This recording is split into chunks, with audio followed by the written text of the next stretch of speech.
everybody to lunch without lunch or with lunch, whichever you prefer. We won't hold it against you. I don't see, is James in the room? James Kierstead? I don't see him yet, but I'm Going here. I once, can going step up twice. for, Okay, Gail, for sure. James. Sure. Sure, let's do that. I'll just load the slides up here. And prior to getting started, I just want to say welcome to anybody who's new to the rainforest. Please feel free to share your information in the chat so we can all get to know you.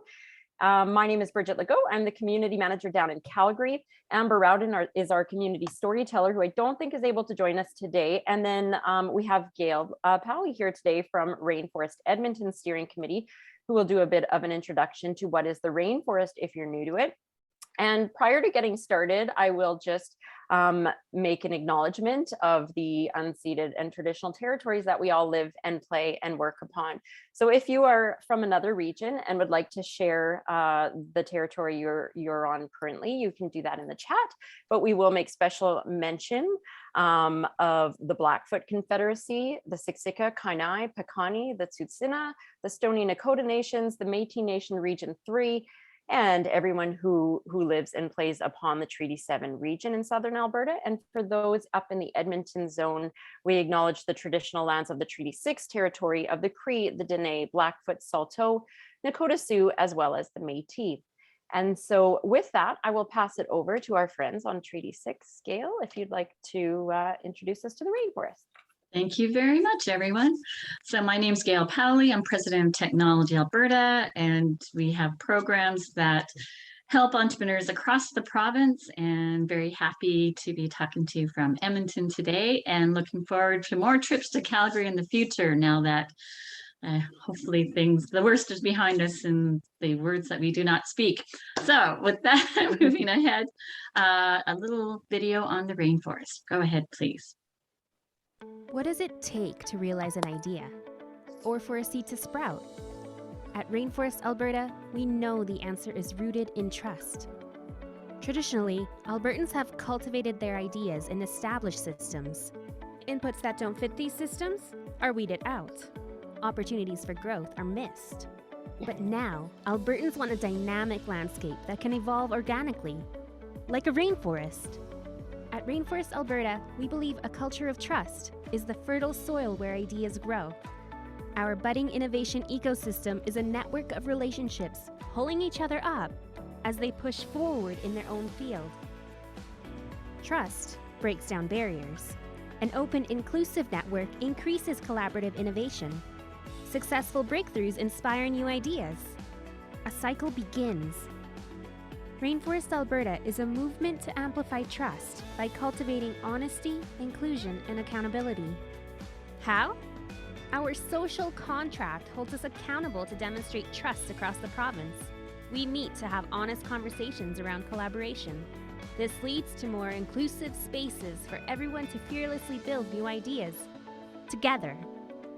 By raising the standard of trust, Alberta's ideas, talent, and resources can be evergreen. Visit rainforestab.ca to sign the social contract and start growing together. Outstanding. So we use 6 pillars to guide our conversations. Not all are weighted equally. As you can see, culture, leaders, resources, engaged activities, policy and infrastructure, and role models are all key. I'll move to the next slide. Tips to making the most of today. Introduce yourself in the chat. You can see some messages are going already. You can connect with people through direct messaging or LinkedIn. Put your cameras on so we can get to know you, because we're building community here and it's so much easier to do so when we can see you. Ask questions and keep connecting on Rainforest Slack workspace, and check the pound lunch notes, and the recordings are posted on YouTube. Thank you so much, Bridget. Awesome. Thanks so much, Gail. And every week we've been highlighting one of our social contract values. And so today we highlight team sport. I will create teams to play, dream, experiment, iterate, and persist. I understand mistakes happen. Failing quickly and cheaply are acceptable ways of testing new ideas. So for those of you who don't know, we all live, work, and play by the Rainforest Social Contract. If you haven't signed it, check it out on rainforestab.ca. You'll gain access to the Slack channel once you've signed the social contract. And this was written by a group of founding members of the Rainforest about 5-6-ish years ago. And so in the spirit of team sport, if you'd like to share what that means to you in the chat, please feel free. And let's keep it in mind as we move through what we're about to take part in today. So for those of you who've been around Lunch Without Lunch for the last 8-ish or so months, we've been featuring founder stories through the lens of the social contract. Today, we're going to be taking a bit of a shift in direction. I have kind of hinted to many of you that we are undergoing some work on what rainforest will look like moving into the future as our ecosystem is so quickly evolving. And so today we're going to all actively take part in a workshop. And I'd like to introduce to you Katie McLean. She can give a wave, and she has many of her team members from Tusk Hub here today. She's the CEO and founder of Tusk Hub, which is a growth consulting company that specializes in startups and scale-ups across a variety of industries. Tusk Hub's unique approach is rooted in a company's why and the underlying purpose that unites employees and inspires clients. Katie is a proven leader of organizations with innovative, groundbreaking, and disruptive technologies, working at holy grail brands like Google and Oracle. She has built high-performing teams across North America and guided clients to achieve their first $1 million in revenue. She actually works with a lot of the startups we've heard from here at Lunch Without Lunch. Her personal passion is around building purpose and people-first companies, which she has the privilege of doing every day alongside the Tusk Hub team. So anyone on the Tusk Hub team can give a little wave here so we know who you are. So I'm going to pass it over to Katie and her team to guide us through this hour, which should be interactive and fun for all. So over to you, Katie. Thanks, Bridget. Real pleasure to be here. One of my favorite things about the rainforest, I'll just kick this off, is meeting new people. And so today's a great day for that. So I think we're kicking things off with a poll because we just want to set the stage for the fact that this is interactive. So if you don't mind answering the question, what is your favorite part of the rainforest? And you can't take mine. It can't be meeting new people or whatever. Oh my gosh, this is the favorite part of the rainforest, Lunch Without Lunch, even though some people are eating lunch. And I ate my lunch beforehand. Excellent, I love it. So what would be the second thing, Mike? Okay, nobody likes the scorecard assessment. Podcast would definitely be the second thing. Right. Yeah. Okay, cool. Okay. Maybe I think we're finished the poll, so we can take that down. So we'll just need everyone to click the little red X in the top left corner. Perfect. Okay, so I'm just going to kick this off and share my screen with a few slides that I have, because who would ever do a presentation without slides? So today we really want to talk to you about how can we make this wonderful community of the rainforest even better, and how can we attract even more people into this dream of sharing ideas and building community. And one of the things that has always fascinated me about the rainforest, though, is everyone's willingness to help out and be a part of things. So if you look at what the soul of the rainforest is, and I think all of you probably know this, but we've done a little bit of reading about sort of the Silicon Valley book on the rainforest and what it means, and all the things that we could potentially accomplish together around shaping and building an ecosystem where we come up with the new ideas and really change the landscape of Alberta even further than you guys have done already. So what struck me, and I know it's certainly one of your most important of the 6 pillars, is culture. And that's really going to be our focus today, is the power of the culture of the rainforest and how we can augment that to make an even bigger impact on Alberta and on the rainforest itself. I'm fascinated by the idea, and maybe somebody can explain this to me, but are we all weeds? I've never thought of myself as a weed. Is that the right way of looking at it, Bridget? But looking at the ideas of how each of us can impact what happens in the rainforest, and that it is really about all of us and the messages we share about what the rainforest is that will attract sort of more resources to the rainforest itself. So the idea that each of us really matters in all this, as much as I know that Brad and Jim and Bridget are leaders in the rainforest, I really believe it's each one of us, of course, that makes the difference in how this turns out. So we really want to hear from you today on how this culture can evolve to be even better. And so looking at what culture means, these are the things that we talk about at Tusk Hub a lot. We're a purpose-driven consulting company, but purpose is something that we want to kind of focus on today. And sometimes there's confusion about what's purpose, what's mission, what's vision. We look at purpose as why. Why are we here? Why are we doing this? Why are each of us showing up? What's our reason? And that why can be so very, very powerful, where mission is more about how we achieve it. And I know some of you guys probably know all this, but purpose is about why. And if you've, read the Simon Sinek book or seen his video, it is quite a powerful thing that's happened when we think about shared why. So when you think about, I say shared why or shared purpose, what brings us all together? What common language are we talking about why we're doing this? I know each of us has our own why within the rainforest why, but really looking to uncover how can we come together around this idea of shared purpose.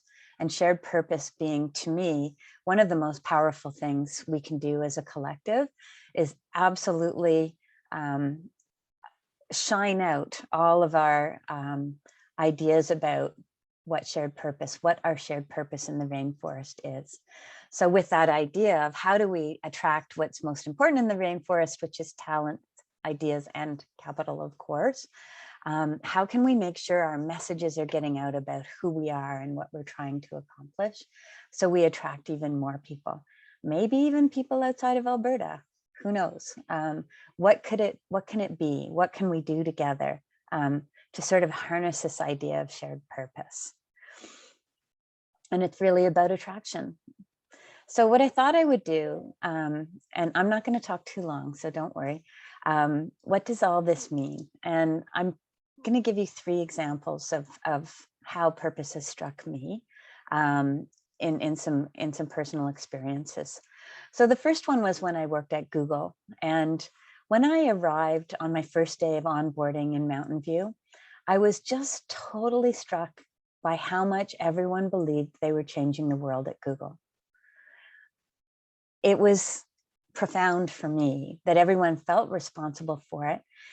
Now, this isn't really what I'd call a purpose statement. It's more of a mission statement, but I can see the purpose within. We organize the world's information and make it universally accessible and useful. Basically, what you would see that Google was doing was giving everyone equal access to information and a platform to actually democratize access to information. And with that, people can make better decisions and they can contribute ideas. And so that was just buzzing through the corporate culture at Google, was that ideas come from everywhere. And I know that's part of what the rainforest is all about. And of course, Google is a Silicon Valley company and probably shaped some of the ideas in the rainforest as well. But it was profound for me to feel that every idea mattered. Even in our onboarding session, the product managers for YouTube came in, and this was probably 5 years ago. I'm not sure how long ago it was now, maybe more. They came in and they asked us our opinion on how they could increase the number of hours people spent on YouTube. And I felt sort of honored that this, obviously YouTube's been an important product in the world, that they wanted our opinion on how to do that. And we broke out into groups to talk about that.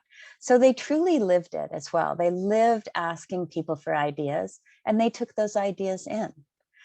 At the time, I found it really unusual that one person suggested that they have more people sharing playing video games. And that just was like, what? And then literally the next day I saw my younger son actually watching a guy play video games.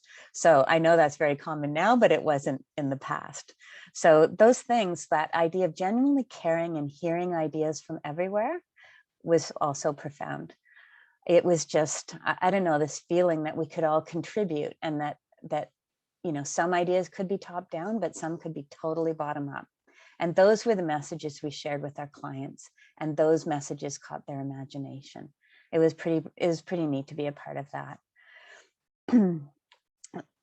So this is another example of the power of shared purpose that we're seeing in Ukraine right now. Whatever your politics are, whatever you believe, this is still an example of a man in Zelensky and the whole country putting out these messages. And the why is very simple. Like, we're fighting for freedom here. There's a bad guy next door. But these messages are attracting so many people to the cause. So we're seeing major US and Canadian corporations canceling the business they're doing in Russia. We're seeing people traveling to Poland to go to Ukraine to join the fight. This is something that's such a simple why. It's so emotional, and everyone is drawn to helping. And so this, I guess, was the predecessor to this was COVID-19 and the whole world coming together around a very simple why of saving people's lives, around the global health and well-being of people. And so these things are starting to happen because of technology, but just kind of show us in the rainforest what's actually possible when we leverage technology and we have a very profound and clear and simple why. And my final example is something more personal. About 10 years ago, I met a man named Joe Finley, and he had stage 4 cancer. And Joe didn't think about himself in this. What the first thing he did was think about how can I make a difference in the future for other people? And I think you've probably seen people do this. I don't know, I think I personally might have just been, you know, going to chemotherapy and taking care of myself. But Joe said, I really want people to live their life, to feel like what it is to cross the finish line of a race, of a triathlon. And I want to show them how to raise money for cancer research at the same time, so that we can impact the lives of our children and their children. And he brought our whole group together around this, just this group of neighborhood friends. We ended up raising over $10 million, $1 million of that in Alberta. And it all came from that idea. I said, Joe, what's your legacy? And he said, well, it's all of you. It was never about him. It was about helping others. And what when I reflect on it, I think he helped everyone when he needed help the most. And that's not always our inclination, is to give when we need, but that's exactly what he did. And I found that really, really interesting. And something I've never forgotten, and I apply in my life going forward. What an impact he made with the last 4 years of his life. I thought it was amazing. So looking at how do we reflect on the purpose of the rainforest? And we're not probably going to get to the purpose statement today. What we really want to do is hear from all of you on what the impact of the rainforest has been to date, why it was created, why you're a part of it, and how we might continue to nourish this ecosystem. And so with that, if you have an answer to any of these, like, raise your hand and let us know. And if you want to participate in that, or if you want to put some thoughts into the chat on this, that would be great as well. Any thoughts or ideas on this? Silence, radio silence. Someone must know why the rainforest was created. Who we have in the room here today? Where's Peter? Where's Al? Bridget, you must know why it was created. Of course, but don't I do enough talking as well? I got something in my eye. Okay, I'm I'll surprised- kick it. I'll kick There in, you go, seeing as Gary. I'm the old man of the mountain around here. So this is actually the third attempt at something like this. Okay. Okay. The first one was narrowly focused on electronic manufacturing. And it was through the 80s. It didn't last too long because at the time there was maybe 30 members and there was probably only 40 possible members. The next one was CCAT, which was strictly a Calgary thing. And it did quite well. We had bi-weekly meetings in face, of course. They were lunch and breakfast, or supper and breakfast, and with a speaker and whatnot. And they were fairly well attended for the time. And that was through the 90s. And the Calgary, what was it called? The predecessor of Platform was very supportive. We used their meeting rooms, and I can remember sitting around a boardroom table, literally licking envelopes to send out to remind members and try and get new members and things like that. That's a thing of the way in the past, I'll tell you. And then there was a drought until a couple of guys came up with this idea that the Rainforest book and the philosophies in it pointed to a way forward and started the Rainforest, just with meetings in their office till it got to, it was meetings in their entire front office and the hall outside and the elevators, and they had to switch it to some other place, which then moved it, where did we move to? Oddfellows building. Hmm? Yeah, the Oddfellows Oddfellows. building, which was Yeah, Nucleus, which was that's a prototype for Platform. Yeah. That's right. And that it had a big room. Actually, we met upstairs once too. That darn near filled the room. We had one of the politicians speak. So I mean, the way it was done compared to the other ways that eventually failed is it does not have leaders. Sorry, it does not have a leader. It has leaders. We're all leaders. We're all trying to accomplish more or less the same thing. We're all helping each other do it as best we can. And there isn't some hierarchy that says this is the way to do things. There's not a board of directors. And I think that's its strength, because both the previous ones, I was the president of both at times and on their board and everything. And one of the biggest problems is the leader got burnt out, and Right. the followers got tired of the same thing over and over again, I think. And here we are, what, 5 years later, still going strong, if not stronger. And we don't have a leader. We all lead, we all follow, and we all help each other. And that makes it a community. And that, I think, is the strength and the reason for it being. I can't. Go ahead. Actually, I'd like to just add something to Gary's comment, just as somebody who also remembers when we used to do this live.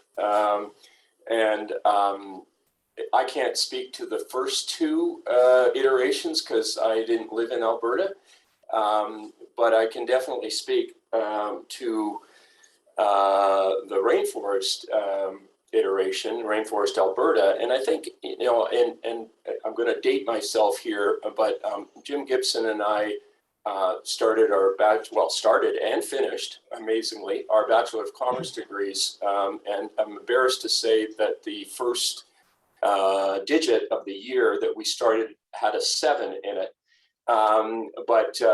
Anyway, neither here nor there. I guess, you know, as Jim and Brad, who I've known for 20 years, have said, you know, there are a lot of smart people in this province and in Calgary, you know, where we live. And, you know, coming out of what went on in the, you know, the start of the doldrums in the oil and gas industry, I think that it just accelerated their sense of being, if you will, by saying we have to do things differently, and we have to look to technology, and the fact that Jim brought that book to Brad, or vice versa, I can't remember, but bottom line is that a lot of the principles, when you look at it, are that are in that book are equally applicable here. And to Gary's point, when you describe it to people, what Rainforest Alberta, again, to those that kind of don't have the first reaction of what the hell, there's no rainforests in Alberta, like get a new name, are basically, when you walk through it, it's the notion that it is truly a grassroots movement, and it is, and people take the torch from time to time to help with certain things. But I was listening to your comment or your comments and thought, yeah, where's Brad? Where's Jim right now? But you know what? We can speak to this, like those that have been around. I can, and I'm looking for Peter, and for whatever reason he's not there, and which he usually is, as is Al. So it's a bit shocking that here we are, kind of put a little bit on the spot by your question. But I feel, I hope we've given you a little sense on what it is that makes this organization so unique. Well, thank you, Tommy, and thank you, Gary. One comment. My son works for an Israeli company out of Tel Aviv, and the only other successful rainforest concept is there, and it's focused on electronics industry and semiconductor and that kind of thing. It's older than we are, and it follows more or less the same ideas of giving back and all of that.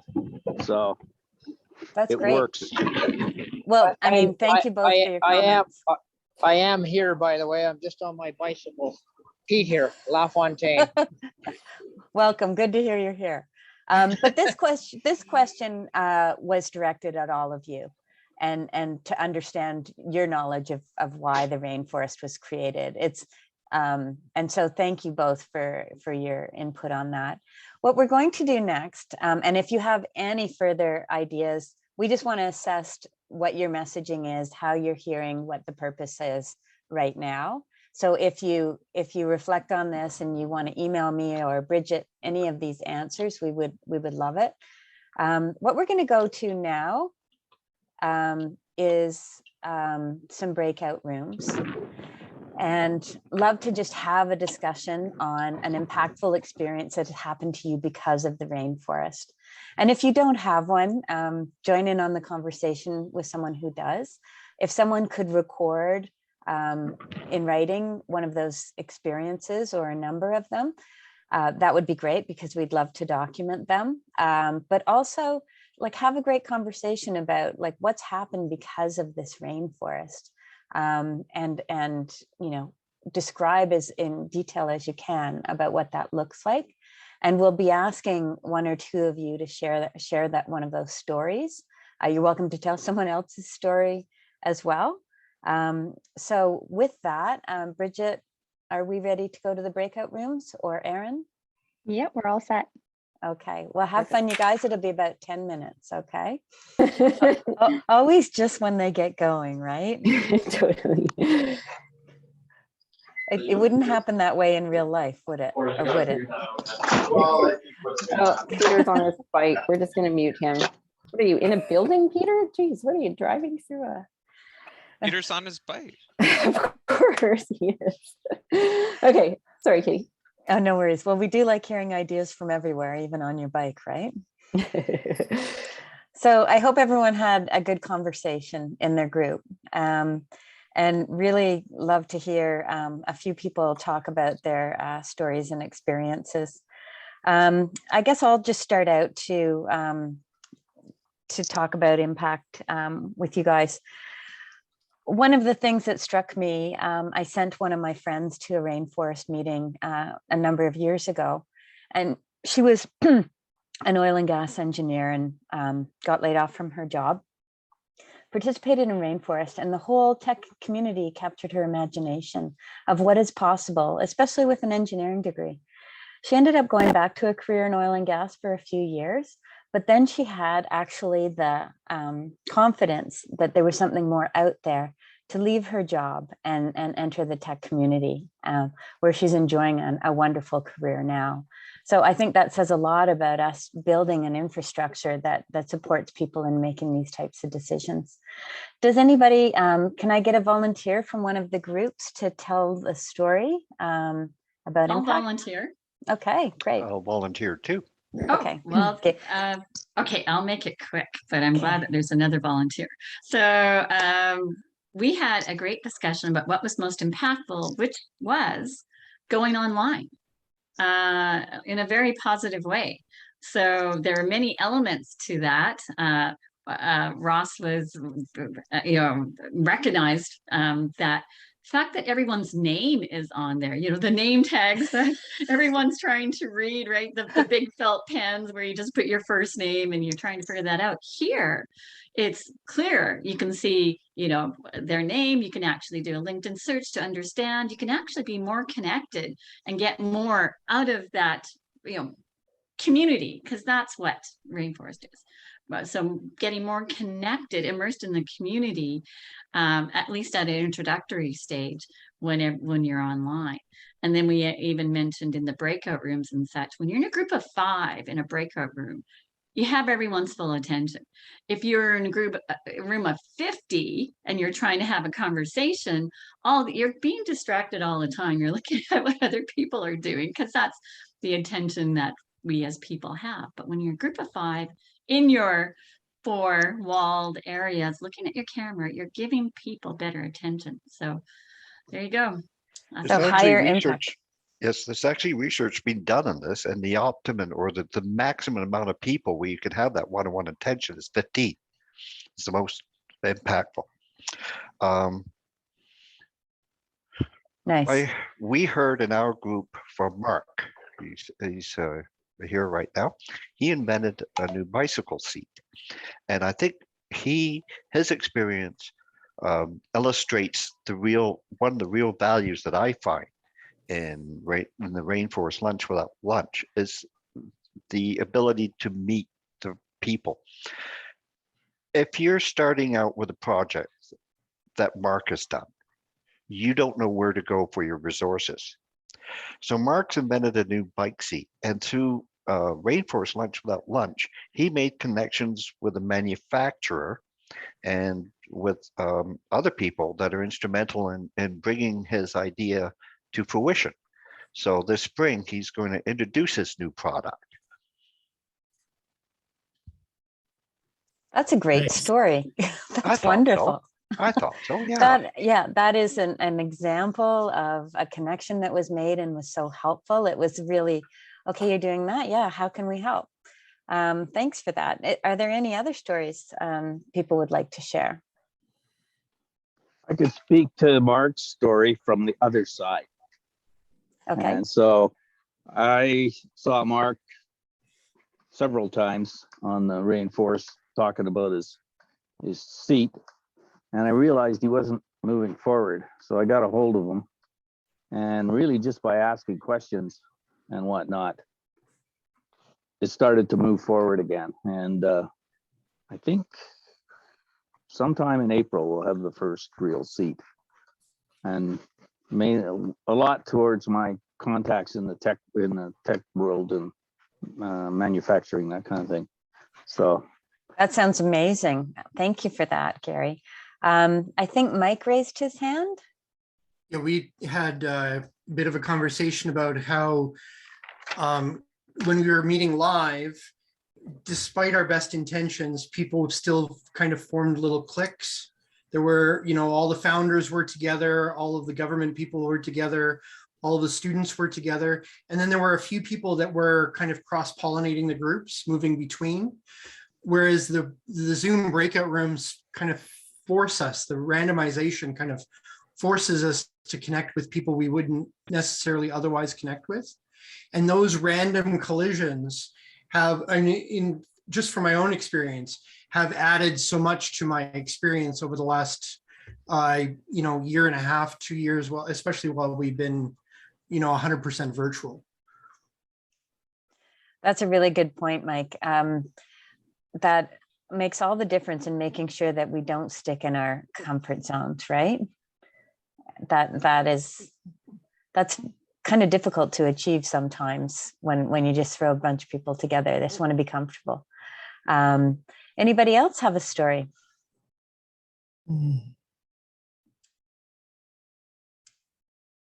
Camera's on Alan right now.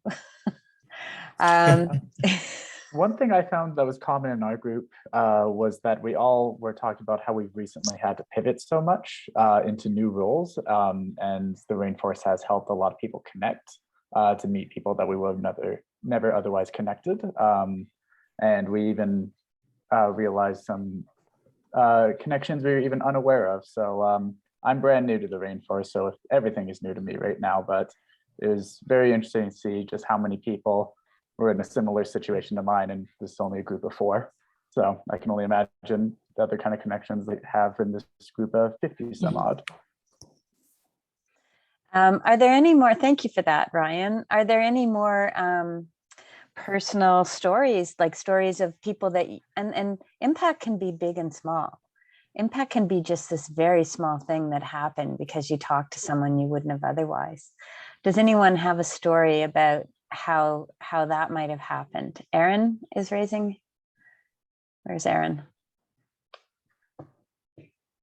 Yes, hi, sorry, and I'm kind of frantically multitasking here. So, but yeah, I had a personal story. You know, I've been part of the rainforest for maybe 2 years now, really since it's been online, and I just appreciated, you know, the mentorship that I have kind of received out of this, but then also in turn giving that to others and meeting with others. And yeah, and you know, I've been meeting off or outside of this event with some of the other people from Rainforest, like Gary and Peter, and I just wanted to say my gratitude and thanks for that and helping with the guidance and the connections. And I think we've all kind of said that as a similar piece, but that's been my personal experience as well. And then also I'm paying that forward to others as well. So that is great. Thank you for sharing that. Does anyone else have a comment on a story of something that that happened because of these collisions? We have Alicia with a raised hand. Oh, sorry, Yeah. I couldn't see that. Alicia. Yeah, just to kind of echo what everybody else is saying is that, you know, when the pandemic hit, our core business was completely shut down. And so we decided to do something new in tech, and I'm not super techie, but everybody's welcome here, and it's been a great place to find people and say, hey, this is what I'm working on, what do you think? And getting some critical feedback was so important. Pretty much everybody in this group is super generous with their time. Like, of course, I've got an hour, let's have a coffee, and very candid with their feedback, which is good for growth, not just, you know, constant pats on the back, which is nice. To run it past a diverse group of people that can tell you what they think. It's been so helpful.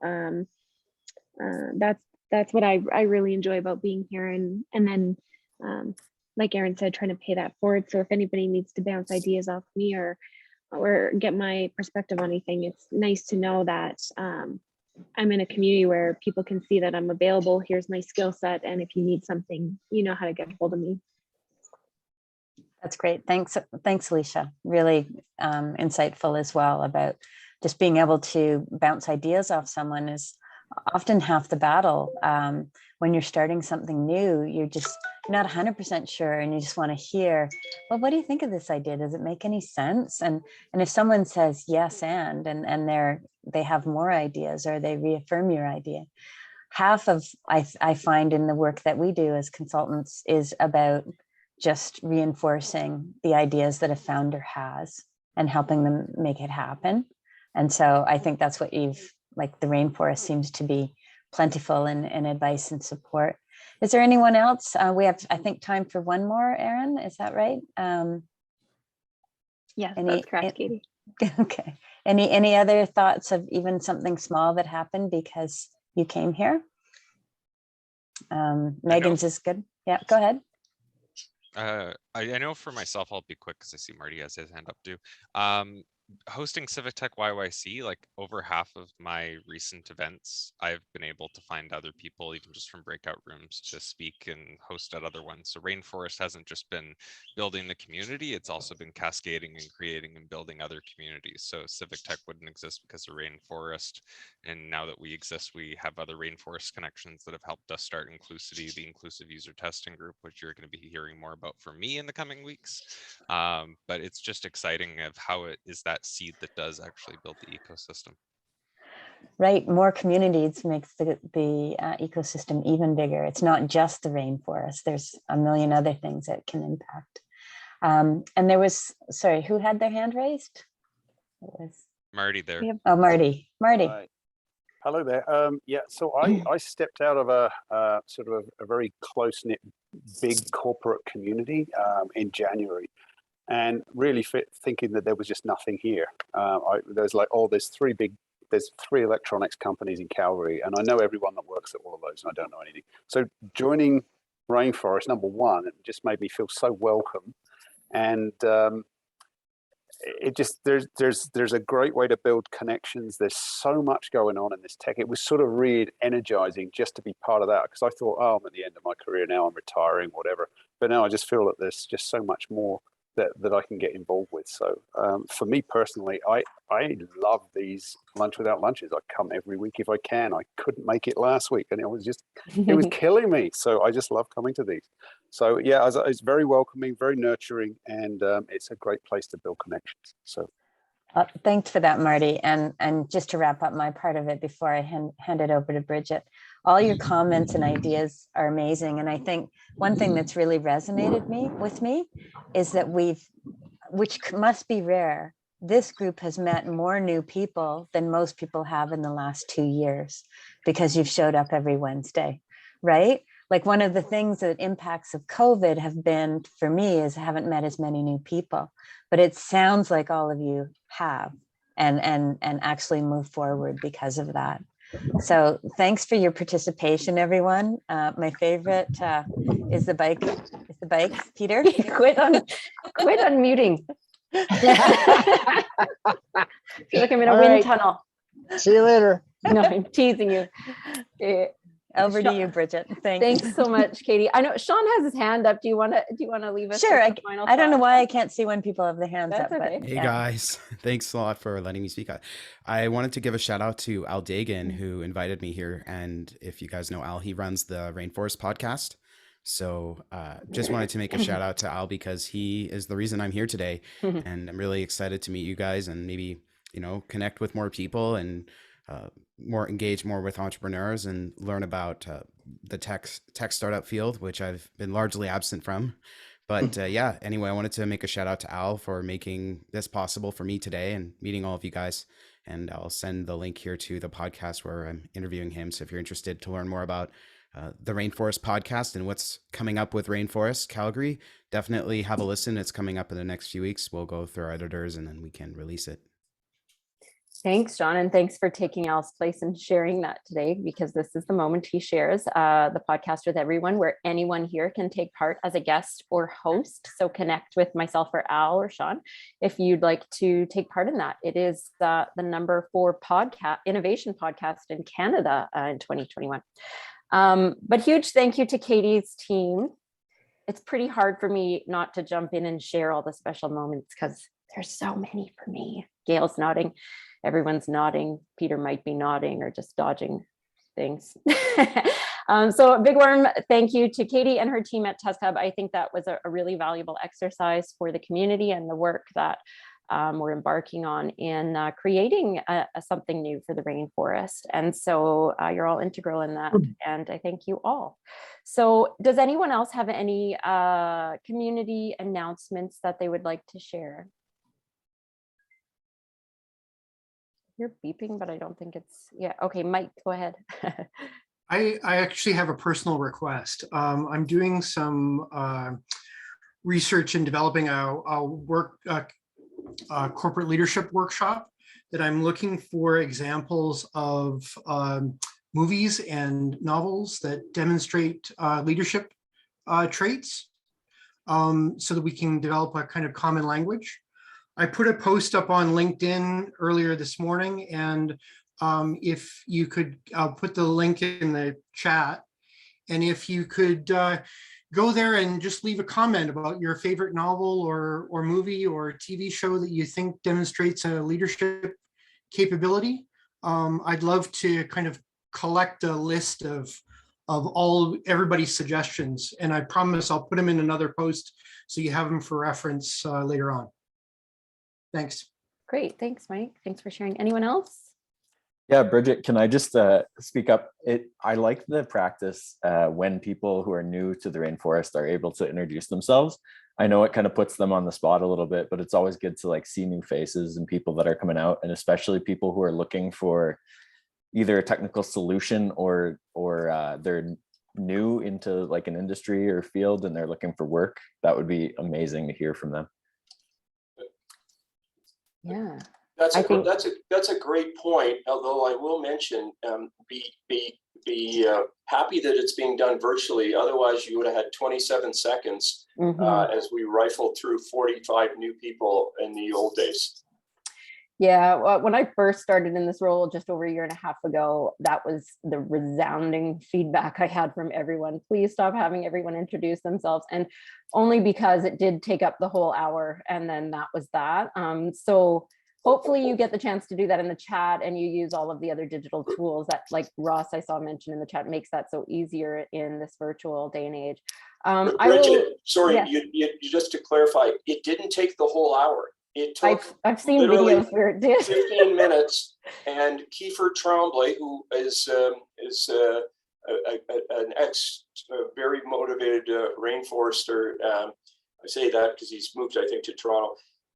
He was very, very adamant on the timing, and I think he even had a watch that basically cut people off. So yeah, it was different.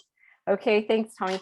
I did have an announcement there I wanted to share. Oh yes, so next week we have, it's geospatial, right? Jesse, you here?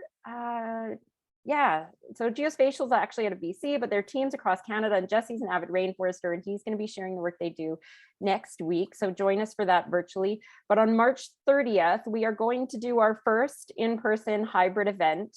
Bear with us. We will be testing technology at the Platform Innovation Center. We will then do breakouts for those on Zoom, and then separately for those in person, obviously will do their thing. And won't that be a fun experiment in human nature and how things have shifted.